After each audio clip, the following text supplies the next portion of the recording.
Alors aujourd'hui, nous allons marquer un temps d'arrêt sur une des gangrènes incurables de notre continent, l'Afrique, les coups d'État.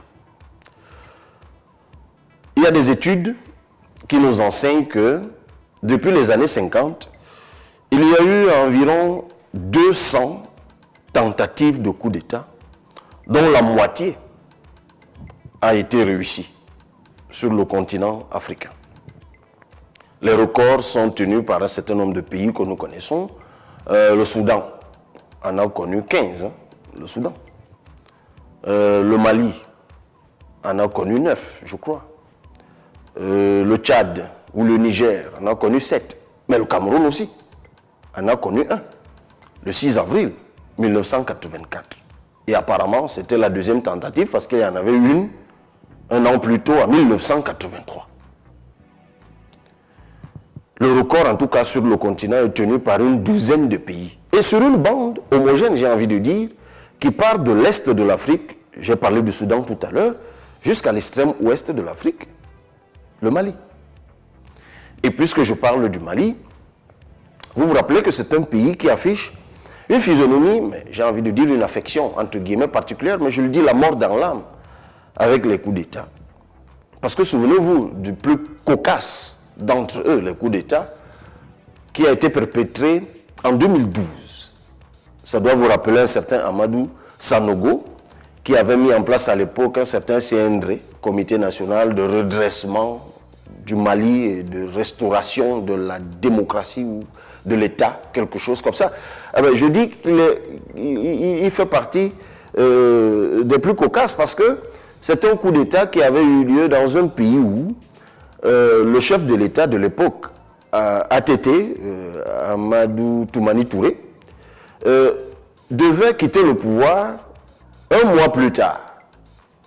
Donc il y avait élection présidentielle un mois plus tard et il n'était pas candidat. Donc il n'y avait absolument pas nécessité de faire un coup d'État pour la lever, puisque un mois plus tard, il n'allait plus être là.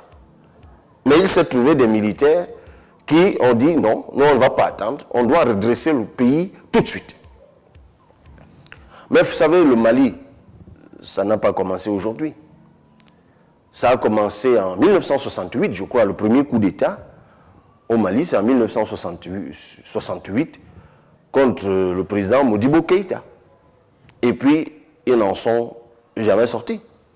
Le Tchad, dont on a parlé récemment, dans un précédent échange comme celui-ci, lui-même il est dans les coups d'État depuis 1975, je crois, contre le président Tombalbaye.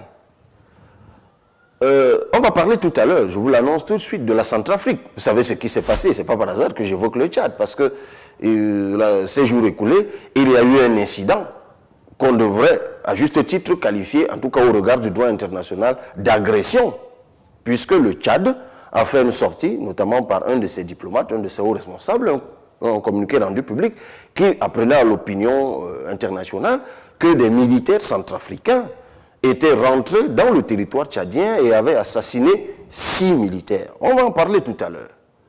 Ça a donné lieu à une escalade, Dieu merci, qui est en train de s'estomper parce que des diplomates centrafricains se sont rendus au Tchad et ce dernier a accepté de les recevoir. Des excuses ont été présentées, une commission d'enquête va être mise en place pour pouvoir déterminer. Bref, saluons le fait que la diplomatie ait repris ses droits, mais la Centrafrique dont nous parlons, où il y a des bruits de bottes depuis l'an dernier, enfin je ne sais même plus depuis une éternité, elle-même, elle est dans un cycle de coups d'État depuis, je crois, 1965, lorsque David Dacko, qui était président de la République à l'époque, avait été évincé par celui qui deviendra plus tard empereur, qui lui-même d'ailleurs va être renversé à nouveau par David Dacko, et puis ainsi de suite, ainsi de suite. C'est ça l'Afrique, c'est ça la Centrafrique. Comment est-ce qu'on peut sortir de tout cela?